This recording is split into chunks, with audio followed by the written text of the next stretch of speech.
Toyota Hilux, nag-install tayo ng Optimus brand Android head unit na premium model and with reverse camera.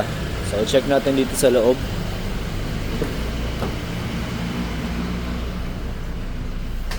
Ito yung Optimus brand Android head unit na premium model, 8256, 2K screen resolution, Qualcomm Snapdragon and 11.5 inch. Ayan yung likod. And then nagpa-install rin si sir ng dashcam, Onkyo brand, front and rear, 4K resolution yung front and then 1080p naman yung rear. Okay, check natin yung reverse camera.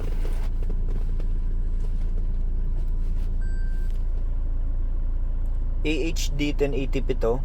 So wala lang line, lalagyan lang to ng line mamaya sa settings lang. List of application na meron sa unit na to. Meron tong Spotify, Google Assistant, Netflix, YouTube, Maps, Google, DSP, 8 channel DSP out or speaker out to. Ayan, 4 channel, 5.1, 7.1 and 8 channel. Crossover, sound. So set na lang natin to mamaya. Equalizer, enhance, and then ayan, pwede kang mag-set ng preset, mag-save ng preset.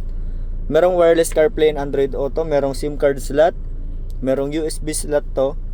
And then check natin yung function ng ibang application, like for example si YouTube. Okay.